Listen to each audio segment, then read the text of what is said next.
Mulai ya. Bismillahirrahmanirrahim. Assalamualaikum warahmatullahi wabarakatuh. Bismillahirrahmanirrahim. Alhamdulillah wassalatu wassalamu ala Rasulillah Muhammad Abdullah wa alihi washabbihi wa la ba'd. La haula wa la quwwata illa billah. Subhanaka la ilma lana illa ma 'allamtana. Innaka antal alimul hakim. Rabbi shrah li sadri wa yassir li amri wahlul 'uqdatam min lisani yafqahu qawli wassalamu ala nabi wa ashabihi wa alihi. Bismillahirrahmanirrahim. Al-hadits salis. Hadis yang ketiga, an Abi Abdurrahman Abdullah bin Umar bin Khattab. Riwayat dari Sayyidina dari hadis yang ketiga dari Abi Abdurrahman Abdullah bin Umar bin Khattab, yakni sahabat Abdullah ibn Umar bin Khattab radhiyallahu anhuma. Qala sami'tu Rasulullah sallallahu alaihi wasallam yaqul. Beliau mengatakan, saya mendengar langsung kepada Rasulullah sallallahu alaihi wasallam yaqulu, bersabda, bunyal Islamu ala khamsin. Bunya dibangun atau didasari, al-Islamu itu agama Islam, ala khamsin atas 5 hal. Syahadat la ilaha illallah, bersaksi tidak ada Tuhan kecuali Allah, wa anna Muhammadar Rasulullah, dan sesungguhnya Nabi Muhammad utusan Allah, wa iqamis salah, dan mendirikan salat, wa ita'iz zakah, dan menunaikan zakat, wa hajjul bait, dan berhaji kepada al-bait, wa shaumi Ramadan, dan puasa Ramadan. Rawahu Bukhari Muslim. Baik. Hadis yang ketiga, riwayat dari sahabat Nabi yang disebut dengan Abu Abdurrahman bernama Abdullah ibn Umar ibn Khattab. Ini adalah putra daripada Sayyidina Umar ibn Khattab. Kalau kita bicara putra Sayyidina Umar ibn Khattab banyak. Akan tetapi yang lebih asbah, menyerupai tentu dengan orang tuanya, yakni adalah Sayyidina Abdullah bin Umar ibn Khattab. Ya, sedikit kita akan membahas siapa Sayyidina Abdullah ibn Umar ibn Khattab. Dikatakan beliau adalah seorang sahabat yang besar. Beliau adalah sahabat yang beliau masuk Islam waktu beliau di Mekah bersama ayahnya, Sayyidina Umar. Wahwa shagir, saat itu dalam kondisi masih kecil. Hajar mau ilal Madinah, bahkan ketika ayahnya Islam, dia masih kecil masuk Islam. Ketika ayahnya berhijrah ke Madinah, maka beliau juga hijrah ke Madinah. Dan kemudian hari Sayyidina Abdullah ibn Umar bin Khattab termasuk kalangan pakar fikihnya para sahabat. Jadi sahabat itu banyak, tidak semuanya bisa berfatwa. Bukan tidak bisa, artinya yang alim, yang faqih itu ada beberapa, yang besar gitu ya. Kalau kita tahu para sahabat tentu semuanya pilihan Allah Subhanahu wa taala. Jadi di bahasanya mereka juga ada ulamanya, ada juga awamnya. Tapi awamnya sahabat beda dengan awamnya kita. Insyaallah. Nah, ini beliau termasuk pandai fikih, fuqaha daripada para sahabat. Wa muttaqihim, termasuk orang yang sangat takwa dan zuhad, orang-orang yang sangat zuhud. Dikatakan beliau sudah hajjah sitina hajjah, pernah haji selama 60 kali. Kalau seandainya beliau balik umur 15 tahun, ya, berarti kalau seandainya beliau umur 15 ditambah 60, 75. Meninggal beliau misalkan umur 75, berarti setelah balik setiap tahunnya haji. Haji 60 tahun. Karena haji itu sudah 60 kali. Wa atamara alfa umrah. Umrahnya sudah 1000 kali. Dengan laumai kono umrah ya, setino peng terlu olahraga. Nah, umrahnya sudah 1000 kali. Wa adak alfa raqabah. Sudah pernah memerdekakan 1000 budak. Bisa dibayangkan ya. Budak itu mahal ya. Budak ini mahal ya. Memerdekakan 1000 budak. li ajlillah. Sufada. Islam itu datang untuk menyelesaikan dan menyudahi hukum perbudakan. Itu lihat para sahabatnya. Kok sampai memerdekakan 1000 budak? Kenapa? Karena kena motivasi dari Nabi Muhammad SAW. Kalau seandainya kita beli budak mahal, terus kemudian dia bisa membantu kepada pekerjaan kita, seandainya dia bisa kerja, semua hasilnya milik kita, berarti memerdekakan budak itu apa? Harus perlu menekan kepada nafsu, ya. Udah belinya mahal, kalau tidak kita merdekakan, semua waktunya milik kita. Kok mau memerdekakan? Berarti pasti menekan kepada nafsu. Nah, menekan nafsu inilah pahala yang paling besar. Dan beliau menekan nafsu di dalam memerdekakan budak bukan sekali 2 kali, 1000 kali. Hajinya 60 kali, umrohnya 1000 kali. Nah, kemudian merdekakan budak juga 1000 kali. Wa hamala ala alf fars fi sabilillah. Pernah beliau sedekah untuk membela agama Allah 1000 kuda. Berarti bukan sahabat kecil ini, sahabat besar. Ibadahnya, tingkat sedekahnya, tingkat sosialnya. Ya, jelas yang mendidik Nabi dan juga ayahnya Sayyidina Umar ibn Khattab. Kemudian suatu ketika wa'ata isnan wa ishrun alf dinar. Beliau waktu duduk dalam majelis ini dapat rezeki sebanyak 22.000 dinar. 22.000 dinar. 22.000 dinar. Padahal 1 dinar itu setara dengan emas itu 4 murni dari emas, 4 gram dari emas murni. Kalau emas murni kita yang 24 karat seharga berapa ini? Berapa? 900. Kalau 4 gram berarti 3.600.000. So, itu berarti 1 dinar 3.800.000. Kalau kali 1000, 3.800 juta. Kalau kali 22, misalkan hitungan dewe. 1000-nya saja, 1000 dinar saja sekitar setara dengan 3.800.000 kali 22. Beliau waktu duduk di majelis seperti ini dapat rezeki sebanyak itu. Maka falam yakum, tidak berdiri dari majelisnya hatta faroka, sekecuali dibagi sampai habis. Boleh cara kurung bojomu seneni gak kira-kira? Wah, blok nih. Dia oke itu. Ananda dapat apa? Sufada. Jadi seperti orang itu tidak pernah merencanakan menikmati dunia gitu seperti. Sudah jannah surga itu benar-benar udah kelihatan. Akhirat itu bukan seperti jauh gitu. Sudah seperti besok gitu sudah. Kalau kita misalkan tahu akhirat besok ya dintekno ya mungkin ya. Akhirat beliau. Luar biasa nih para sahabat. Wa kana kasiran ma yatakarrab bima yu'jibu wa yastahsinu min malih. Beliau ini disebutkan dalam ayat inda dzikris sholihin tanzilur rahmah. Dalam satu makalah ulama, jika sejarahnya orang soleh disebut maka turun rahmat. Rahmat itu apa? Satu kebelasan Allah memotivasi kepada kita untuk koreksi diri kepada kita. Ya Rabb, saya ini adalah orang mungkin satu hari sedekah 100.000, tapi delok Sayyidina Abdullah bin Umar kayaknya apa-apa nih. Ya, artinya akan menumbuhkan semangat kepada kita. Dikatakan lagi bahwa qul naqus 'alaika min anba'i rasul manusabitu bi fuadak. Kalau ceritanya orang soleh, apalagi sahabat Nabi Muhammad SAW diceritakan akan membuat kita ini terangsang. Minimal kita bisa koreksi diri.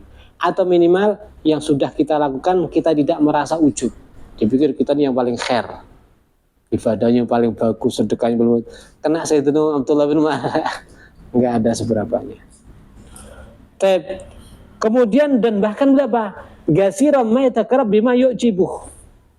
Seringnya yang disedekahkan itu adalah sesuatu yang paling dicintai. Ahsanu masya' al-ladeh. apa yang kira-kira menurutnya dia yang paling disenangi. Kita membayangkan pengen punya mobil, nabung ini sebagainya, dapat. Setelah menjadi harta yang paling dia senangi dalam hidup adalah mobil, nggak lama langsung disediakan. Kalau kita gendeng apa, nabung kangenan disediakan ya. Kata beliau, sehingga walamma arifa ariga'uh min, ketika para budak-budak beliau itu menyadari karakter majikannya Abdullah ibn Umar selalu suka mensedekahkan sesuatu yang paling dita'ajubi, ganu yukbilun ala ta'ah, maka para budak itu kalau sudah jadi milik Abdullah ibn Umar radhiyallahu an, beliau langsung memaksimalkan untuk taat kepada Allah. Yulazimunal masjid, tidak pernah keluar daripada masjid, baca Quran, zikir, salat. Ini budak Sayyidina Abdullah bin Umar. Kenapa? Supaya dicintai oleh majikannya. Karena Abdullah bin Umar sangat suka kepada budak yang ahli ibadah. Setelah menjadi budak yang paling dia cintai, maka pasti tidak lama akan dimerdekakan. Makanya para budak Sayyidina Abdullah bin Umar setelah jadi budak sana kemudian menjadi milik beliau, langsung pura-pura ibadah. Supaya masuk kepada kategori apa? Ahli ibadah dan menjadi yang paling dicintai oleh Sayyidina Abdullah bin Umar. Setelah cara baca nih gini, mungkin budak banyak. Ada sing dablek, ada sing apik, ya. Sing paling apik dan segera dimerdekakan. Kalau kita kan enggak sing mulai dablek dan didol ya, Mbah. Sing apik antamai. Ente bersama saya ente. Lah belum ndak sing apik di to sing dablek bersama beliau. Gak pecah kepala beliau setiap hari. Kata beliau, ini Sayyidina Abdullah bin Ibn Umar. Sehingga bagilah ada yang menyadarkan kepada Sayyidina Abdullah bin Umar, innam yakhda'unak ya Abdullah bin Umar, para budak kamu itu setelah menjadi milikmu langsung ibadah, tidak keluar dari masjid ini sebagainya, dia mau menipu kepada kamu, yakhda'unak. Fagal man khadda'ana billah, kalau ada orang menipu kepada saya dengan pura-pura ibadah kepada Allah, in khada'nalah, saya siap ditipu kalau dia berpura-pura ibadah dengan Allah Subhanahu wa taala. Skapopo wis. Masyaallah. Wa kana 'inda jara yuhibbuha. Suatu ketika beliau itu punya budak perempuan yang sangat dia cintai. Wallahu alam, enggak diterangkan di sini. Apa karena cantiknya atau karena nurutnya. Semua pekerjaan rumah bisa beres dengan ini budak perempuan. Karena budak ini maaf ya, statusnya bisa diperlakukan seperti istri. Kalau cantik boleh dikumpuli.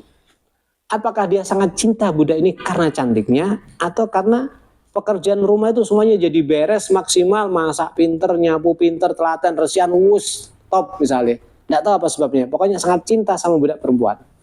Sehingga faqala laha, maka ketika sangat dicintai dipanggil itu budak. Inni sami'tullah ta'ala yaqul, hei budakku, sesungguhnya saya telah mendengar Allah Subhanahu wa ta'ala berfirman, lan tanalul birra hatta tunfikuna mimma tuhibbun.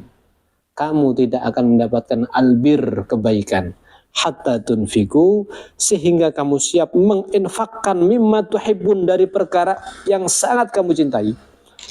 Para ahli tafsir mengatakan albir bimana jannah. Berarti kamu tidak akan mendapatkan surga sehingga kamu rela untuk menginfakkan harta yang teristimewa dalam hidup kamu.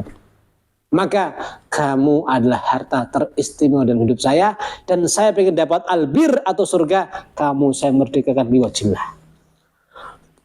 Tidak berhenti di situ saja. Setelah belum memerdekakan liwajillah, kemudian apa? Beliau dinikahkan kepada seorang lelaki.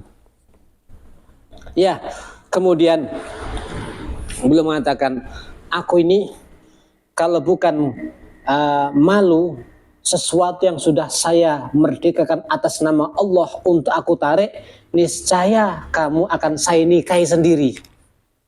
Tapi enggak, saya enggak mau itu. Wah, wakan Nafi' hada raqiquh. Ternyata suaminya Nafi' juga budaknya Sayyidina Abdullah bin Umar. Iki budak itu api dimerdekakne. Budak lanang api iya dimerdekakne. Ini kalau merdeka kan kegiatan yang di rumah sing nyambut sebagainya sopo berarti. Gak ngurus wis. Pokoknya harta teristimewa dalam hidup beliau dimerdekakan. Sing lanang dimerdekakan. Sehingga apa? Dikawinkan. Bukan sekedar dikawinkan, disangoni. Fadufi lahu fi asyratu alaf dinar, maka budaknya dikasih 10.000 dinar. Kalau 1.000 dinar saja 4.800.000 kali 10. Ono ta wong saiki wong Kediri model ini iki. Wis budak dimerdekane ya disangoni iki nggih rabi nggih bulan madu karo umroh misalnya ya apa zen ora. Gelem aku dadi budak itu mari. Dimerdekane dibandani sakmono niku. Masyaallah. Ya. Faqala wa Asim bin Muhammad, sampai ada seorang mengatakan kepada Sayyidina Abdullah bin Umar, "Ya Aba Abdurrahman, tantazir antabi, fama tantazir antabi? Kenapa kamu tidak berpikir dulu sebelum kamu menjual dan sebagainya? Kenapa fama tantazir antabi? Kenapa tidak kamu jual?" Faqal, ya, maka baca beliau, ada saya dapat untung yang lebih istimewa daripada itu. Apa? Saya merdekakan karena Allah Subhanahu wa ta'ala. Masya Allah. Ini karakter beliau. Baik. Kemudian suatu ketika beliau itu diuji dengan sakit yang luar biasa. Wajib lahu wa marid bin unqud bi'inab. Maka ketika dia sakit, ada orang jenguk kasih hadiah 1 gerombol daripada anggur. Maka ketika sudah dihadapkan kepada dirinya, miskin.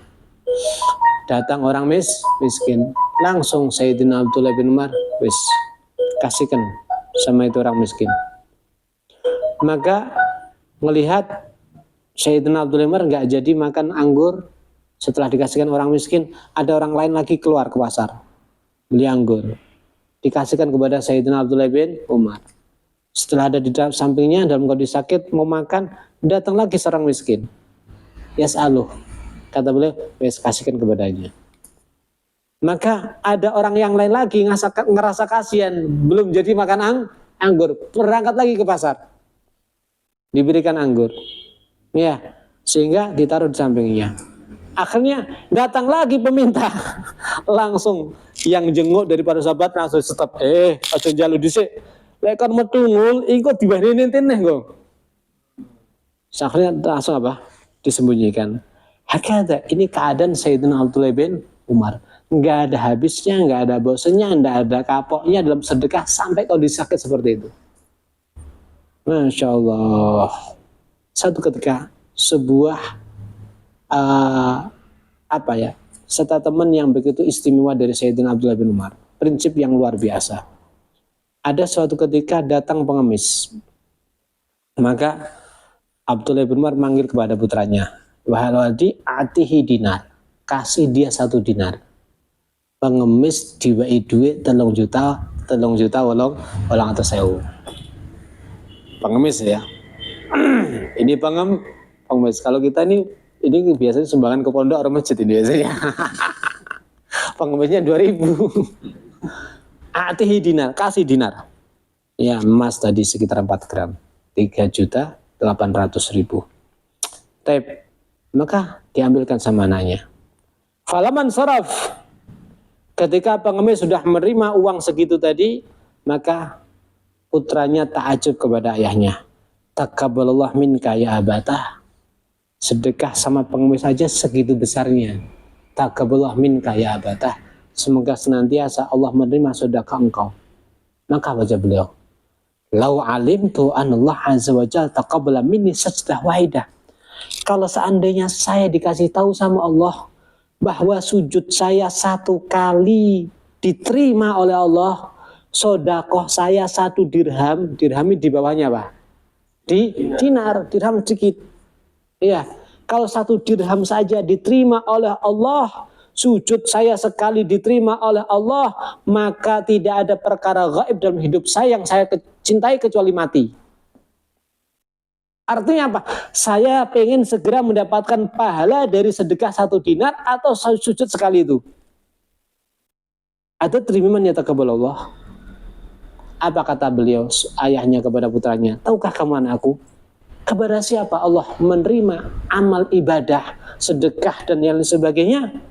Innama yataqabbalallahu minal muttaqin. Sesungguhnya yang diterima sedekah atau amal ibadahnya hanya orang-orang yang takut kepada Allah Subhanahu wa ta'ala. Inilah perasaan para sahabat Nabi.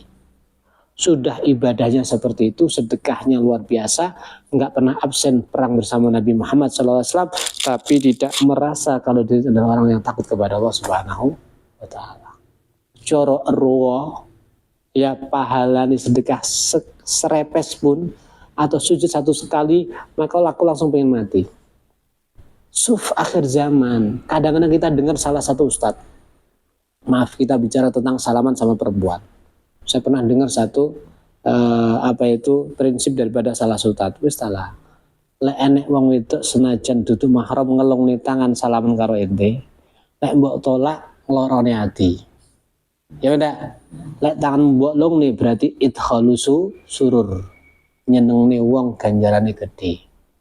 Lah, umpama sama nyenengne wong ganjarane gede siji, kemudian sama ndemuk tangane wong wedok sing ajnabi di luar daripada mahram atau bukan mahram, itu dosa. Berarti ganjaran karo dosa impas. Ustadz Jos. Perhatikan, lek ente ndemuk wong wedok itu perbuatan dosa, jelas diterima dosanya ente. Tapi kalau idkhalu sururnya ente belum tentu diterima. Paham lah di sini. Adalah wis salah, awake iki wis timbangane kok digething wong akeh. Ya tetep salaman. Mari ngono istighfar kan wis rontok dosane awake dhewe. Nggih wudu iki rontok, astagfirullah. Sahabat Nabi aja mengatakan kalau seandainya sujud saya sekali dikasih tahu sama Allah, nggak ada perkara gaib kecuali yang saya senangi kecuali mati. Ngerasa nggak diterima. Ini siapa ini? Sahabat Nabi bukan? Apakah sedekahnya seperti Sayyidina Abdullah bin Umar dan sebagainya? Subhanallah. Ini namanya bentuk ghurur, bentuk tertipunya manusia daripada setan. Jangan demikian.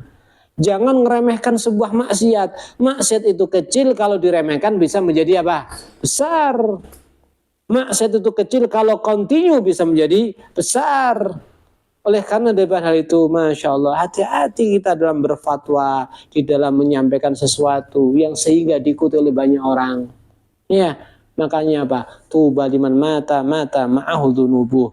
Beruntung itu kalau orang mati sak dosane melok mati. Tapi kalau dia fatwa dengan fatwa yang menyesatkan seperti ini, maaf, dia mati sudah tidak lagi salaman, murid-muridnya loh jadi ustaz kayak lo lah, engko mari ngono maca istighfar beres. Ya apa ini? Masya Allah. Jadi hati-hati. Lek kon durung iso mencegah salaman karo wong wedok liya, bilang saya belum bisa, selesai. Kemudian istighfar lain. Tapi kalau sudah kamu bersalaman, cari alasan, cari dalil, pembenaran diri sebagainya, waliyadzubillah min dzalik, jangan seperti itu. Masya Allah. Kemudian ya Allah, termasuk daripada manaqib beliau, ternyata beliau punya keistimewaan yang luar biasa. Satu ketika beliau jalan. Di tengah jalan itu, taruh jalan raya seperti ini. Tiba-tiba jalan itu macet. Orang bergerombol. Beliau dari kejauhan, ada apa ini? Kalau zaman sekarang ada gerombol pasti mungkin kecelakaan dan sebagainya. Ada apa ini? Kok juga jalan jadi macet, ada apa? Maka beliau penasaran maju ke depan. Pak, ada apa? Itu ya Sayyidina Abdullah. Di depan jalan kita buat lalu ada beberapa ekor singa tidur. Lewat ya, ngono ya apa ini? Kita bareng mandek di sini. Oh ya ada itu. Turun dari kudanya jalan, singanya dicekel kuping dicewer. Iki dalane manusa aja turun nek kene kon. Ayo ale. Bisa tak kita melok-melok?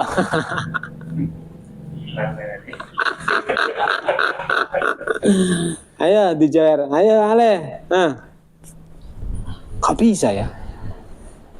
Dulu juga dalam kisah yang lain ada seorang faqih. Orang yang faqih datang kepada seorang syekh yang dia itu tidak tertipu dengan pakaian secara zahiriyah. Dia lebih fokus kepada ya semuanya zahir wal batin. Fokus takut kepada Allah bukan takut kepada manusia. Maaf, kalau kita ini lebih kadang-kadang takut kepada celaan manusia daripada celaan Allah Subhanahu wa taala. Sehingga kadang-kadang kita lebih cari ridho manusia daripada ridho Allah. Dia enggak seperti itu. Ini syekhnya sudah benar-benar Allah. Satu ketika datang seorang yang faqih. Faqih itu pandai fikih. Jadi pandai ilmu zahir. Biasanya orang tuh kalau pandai suka nyari kesalahan orang. Itu kadang-kadang karakter. Cara ngaji itu bukan ngaji, tapi ngetes. Ustadz kena berulang ya, biasa seperti itu. Akhirnya dia datang kepada seorang yang soleh tadi. Maka sholat jadi makmumnya. Ya, kemudian imam lek mau cedak genah iki. Walaupun sebenarnya tidak sampai kepada batal, ya mungkin kurang fasih anggapannya orang faqih. Orang tuh kalau pandai kan suka cari-cari gitu ya. Akhirnya karena seperti itu, setelah dia bertamu, kemudian karena dia bersuudzon atau bagaimana kepada orang yang soleh, Allah uji dia tidur di malam itu di waktu yang dingin, diuji dengan ihtilam. Apa ihtilam? Mimpi keluar mani. Padahal di Malang yang begitu dingin, berarti harus mandi. Iya, berarti harus mandi. Kalau Anda di hotel bisa pakai keran yang hangat dan sebagainya. Ini mandinya di sungai zaman itu. Akhirnya ya sudah harus mandi di sungai. Tanya kepada si soleh, ini saya mau mandi kena ihtilam gimana? Ya datang sana sungai, mandi di sungai. Bajunya dicopot sebagainya, kungkum. Setelah kungkum bajunya diinjek dibuat duduk oleh singa. Sudah malam yang dingin, nyopot baju, mari kungkum, lekas masuk, bajunya dibuat duduk apa? Mau lari, telanjang, nggak lari, semakin menggigil. Teriak dia, ya syekh, ya soleh, ya syekh, ya soleh. Akhi sunnah, tolong kita. Ada apa ini? Dikasih tahu, wow ternyata dia lagi mandi di musim yang dingin, bajunya diinjek sama si singa. Orang soleh datang, singa dipanggil, diambil apa? Telinganya. Wis tak omongi, ojo ganggu tamuku. Ngaleh. Enak rasanya. Takjub nih, yang fakih ini takjub. Kaiso. Iku ilmune apa iku? Ndak iki tak delok iki lek maca grotal-grotal tak pikir tak ngene Pak wonge. Maka apa kata seorang yang soleh tadi? Ya fakih. Ya, ente ini sibuk menghiasi zahirnya ente. Kalau kami sibuk menghiasi zahir wal batin. Ente adalah orang yang takut celah secara zahir, takut celah di hadapan manusia. Kalau saya takut celah di hadapan Allah Subhanahu wa taala, Allah itu zat yang zahir dan yang batin, hadir wal ghaib. Dan ketika orang sudah takut kepada Allah, maka segala sesuatu akan dibuat takut kepada orang tersebut. Paham di sini? Kalau kita takut kepada siapa? Allah. Kalau kita kan masih takut sama celaan manusia, sungkan karo tonggo, sungkan karo morotuwo, sungkan karo iki. Kalau kita masih takut sama manusia, ya sudah. Selamanya banyak yang kita takutin. Sama singa takut, sama ini takut, sama mertua, sama istri tua juga takut. Kan seperti itu. Kan seperti itu. Nanti golongannya takwa, takut istri tua gitu ya. Tapi kalau sudah takutnya sama Allah Subhanahu wa taala, enggak ada yang ditakuti kecuali Allah Subhanahu wa taala. Segala sesuatu akan dibuat oleh Allah takut kepada dirinya sampai macan takut. Ada din, ini agama yang ngajarin kita untuk lebih takut kepada Allah Subhanahu wa taala. Dan dulu di zaman Hajjaj terjadi orang masuk Islam dari Nasrani gara-gara ini. Dari orang Yahudi masuk Islam ya, gara-gara ini. Ngelihat benar-benar ada orang yang takut kepada Allah sehingga macan takut kepada dirinya. Masya Allah. Ada juga ya Masya Allah. Ada seseorang dikasih kemuliaan oleh Allah. Kalau bahasa para wali namanya karomah, kalau Nabi mukjizat. Karomahnya dia semakin memuncak. Di antaranya apa? Di saat dia sabar menahan omelan daripada istri. Dia kerjaannya juga cari kayu. Kalau pulang, kayunya yang minggul bukan dirinya, para macan-macan yang jadi. Ya, satu ketika saudara kandungnya datang ke rumahnya kakaknya ini. Maka baru di depan pintu langsung diomelin sama istrinya. Oh, adik wong goblok misalnya. Masmu sing goblok nenggon kano, ra suge-suge wis dimaki-maki sudah. Nggak lama ngelihat masnya datang cari kayunya dipinggul sama macan-macan. Kemudian beberapa bulan lagi datang ke rumah kakaknya. Istrinya berubah totalitas jadi halus. Masya Allah, ahlan wa sahlan, kamu saudara suami saya masuk, butuh kamu apa ini? Kaget. Nggak ingin maituan ngomong saya kok ini. Kau berubah totalitas dari su'ul khuluq menjadi husnul khuluq.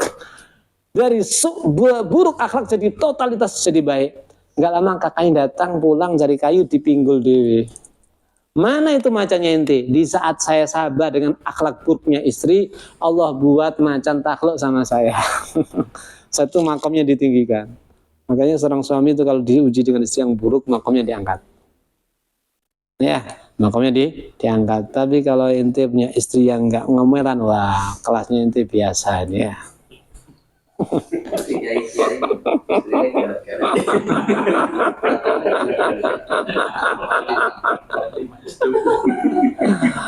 Allah, alhasil memang kalau sudah kita bisa mengkondisikan hanya takut kepada Allah, maka segala sesuatu akan dibuat takut kepada dirinya.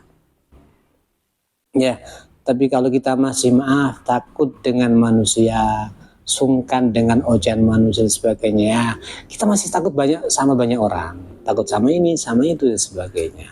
Ya, ini mungkin pelajaran bagi kita dan juga kita dapat faedah daripada Sayyidina Abdullah bin Umar yang subhanallah orang yang seperti itu ternyata macan pun takut kepada dirinya. Wallahu alam bisawab walhamdulillahirabbil alamin. Sebenarnya ada sedikit aja Sayyidina Salim bin Abdullah bin Umar.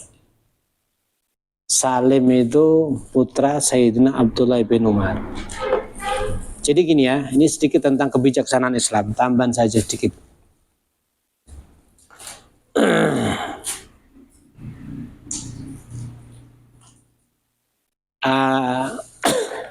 Dulu waktu Raja Romawi terakhir itu namanya Yazdarjid. Itu kalah, putri-putrinya mereka menjadi budak dibawa ke Madinah. Ini bagaimana Islam memperlakukan perempuan daripada orang kafir. Maka kalau orang kafir kalah Islam kan jadi budak. Dibawa ke kota Madinah, saat itu khalifahnya Sayyidina Umar. Sayyidina Umar mau diumumkan di pasar, dilelang, dijual. Maka Sayyidina Ali, jangan gitu ya Umar. Nabi berkata, "Idza ja'akum karimu qaum fa akrimu hakamakal." Jika datang kepada kamu pemuka kaum atau orang-orang pimpinannya para kaum, maka akrimu, muliakan. Memang dia menjadi budak saat ini, tapi adalah putri-putrinya raja. Jangan gitu. Itu sebagaimana, ya sudah saya beli saja. Ya, setelah saya beli, saya suruh dia milih para pemuda-pemuda yang gagah, yang ganteng, putra para sahabat yang besar. Disodorkan Sayyidina Husain bin Ali bin Abi Thalib, cucunya Nabi. Disodorkan Sayyidina Abdullah ibn Umar yang ayahnya menjadi khalifah. Disodorkan putra daripada Sayyidina Abu Bakar, namanya Muhammad ibn Abu Bakar, Muhammad Abdurrahman, pokoknya putranya Abu Bakar. Kan cara bahasa ini setara gitu ya. Mereka putranya Yazdarid, ini putra cucunya Nabi Husain ibn Ali bin Abi Thalib.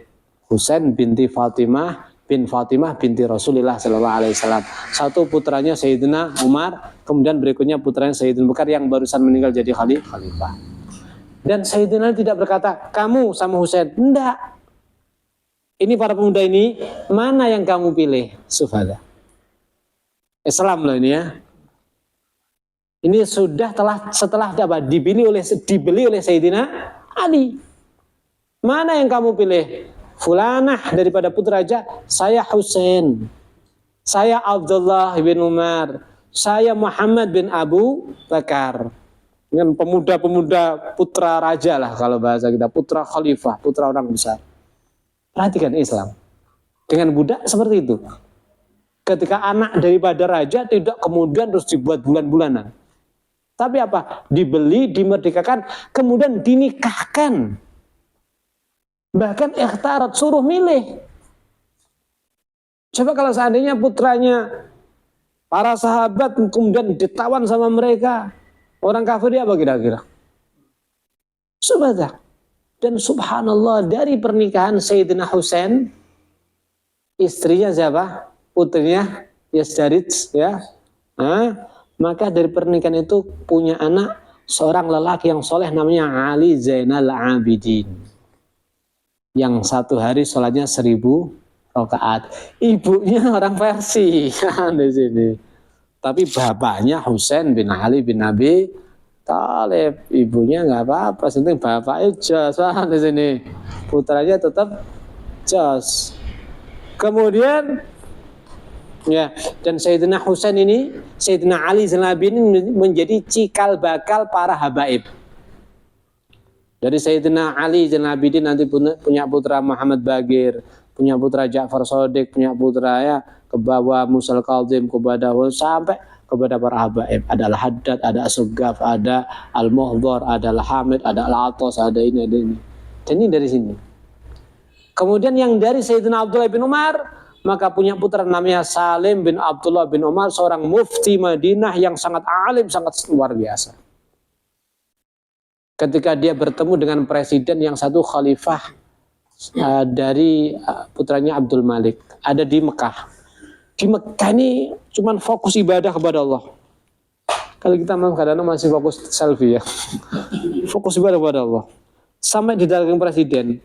Presiden ini, khalifah ini dekat dengan pelan itu, sampai akhirnya alakah hajah, kamu Pak perlu apa enggak? Apa jawabnya? Bagaimana saya punya hajah, saya di rumahnya Allah Subhanahu wa taala, enggak perlu saya sama jenengan, saya cuma perlu kepada Allah Subhanahu wa taala. Saya malu di rumahnya Allah meminta kepada selain Allah. Iya, akhirnya ini langsung presiden malu nih. Terus nggak ngurus sih ibadah toh. Ini Salim bin Abdullah bin Umar. Kemudian akhirnya setelah selesai keluar. Ketika keluar langsung dipapas manusia, minta dikasih hadis. Saya ajari hadis, padahal ibunya ini ya. Saya bilang hadis, saya baca ini, ada minta doa, ada minta nasihat, ada tanya tentang masalah dunia, masalah cara membagi dunia supaya masalah dan sebagainya. Akhirnya setelah di luar Makkah, di luar masjid, ketemu lagi nih si khalifah ini. Sekarang kamu sudah di luar masjid. Ayo, mahajatak. Jelo opo sampean? Akhirnya kamu tahu hajat saya tentang hajat dunia apa hajat akhirat? Madek wah. Hajat akhirat ini ngentahi lah ya, hajat akhirat ya. Waduh raru ya hajat akhirat ini. Ya, jangan hajat akhirat ya. Salim bin Abdullah bin Umar bin Khattab minta ke saya hajat dunia. Ya, apa jawabnya? Kalau hajat dunia, saya kepada pemiliknya saja nggak minta, apalagi kepada kamu yang bukan pemiliknya. Tambah. Langsung, Masya Allah, ya alal Khattab, ya ala Umar. Wahai anak cucunya Umar, kalian memang orang yang zuhud, kalian. Mereka mengakui ini Salim bin Abdullah bin Umar. Mungkin seharusnya yang jadi khalifah ini. Paham di sini? Harusnya dia yang jadi khalifah. Kan setelah para sahabat Khulafaur Rasyidin meninggal, yang jadi khalifah kan Muawiyah, kemudian Yazid bin Muawiyah, kemudian Muawiyah bin Yazid bin Muawiyah, kemudian ganti daripada Bani Umayyah. Kalau Bani Umayyah kan dari anak-anak seperti itu. Kalau harusnya kan ini yang jadi khalifah. Penyebar Islam pertama kan ini. Makanya gak butuh. Demikian para keluarga Nabi Muhammad SAW. Masya Allah. Ya, ibunya sih boleh orang luar, tapi ayahnya top. Alhamdulillah Rabbil Alamin. Masya Allah. Alhamdulillah.